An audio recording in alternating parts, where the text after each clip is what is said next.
ආයුබෝවන් යාළුවනේ. අද අපි කතා කරන්න යන්නේ සබාදහමේ හරිම පුදුම ඒ වගේම බොහෝ දෙනෙක් නොදන්නා විශේෂ සත්වයෙක් ගැන. ඒ තමයි ලැබෝඩ්ගේ කැමලියන්. සාමාන්‍යයෙන් කැමලියන් කියන්නේ පාට මාරු කරන, ගස්වල ජීවත් වෙන, දිගු දිවෙන් ගොදුරු අල්ලන සත්තු කියලා අපි දන්නවා. ඒත් ලැබෝඩ්ගේ කැමලියන් ඒ හැම දෙයකටම වඩා වෙනස්. මොකද මේ සත්වයාට තියෙන ලෝකේ කශේරුකා සහිත සතුන් අතර කෙටිම ජීවිත කාලයක්. මෙම විශේෂය හමුවන්නේ අප්‍රිකාවේ මැඩගස්කරෙහි පමණයි. වැසි සමය ආරම්භ වුණාම බිත්තර වලින් පුංචි කැමලියන් පැටවුන් එළියට එනවා.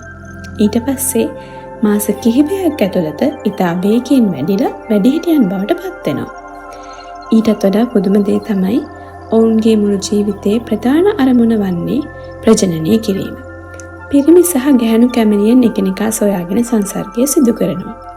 ගැහැණු සතා බිත්තර දාලා ටික දවසකින් මිය යනවා. පිරිමි සතුන්ද ඒ කාලයේ අවසන් වන විට මිය යනවා. ඒ කියන්නේ බිත්තර වලින් එළියට ආපු දවසේ සිට මේ අනතුරු ඔවුන් ජීවත් වන්නේ මාස 4ක් හෝ 5ක් වගේ ඉතා කෙටි කාලයක්. ඉතිරි මාස ගණන පුරා ජීවිතය ඉදිරියට ගෙනියන්නේ බිත්තර පමණයි. ඊළඟ වැසි සමය ආරම්භ වුණාම ඒ බිත්තර වලින් අලුත් පරම්පරාවක් බිහි වෙනවා. සබාදහම කොච්චර විවිධද කියන එකට මේ සත්වයා හොඳම උදාහරණයක්. ජීවිතයේ කෙටි වුණත් තමන්ගේ පරම්පරාව ඉදිරියට ගෙනියන කාර්ය සම්පූර්ණ කරලා යන මේ පුංචි කැමලියන් ඇත්තටම සබාදහමේ අපූර්ව නිර්මාණයක්.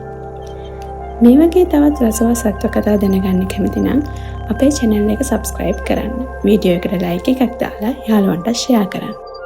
මෙහෙනම් නැවතත් අලුත් වීඩියෝවකින් හමු වෙමු. ඔබ සැමට සුබ දවසක්.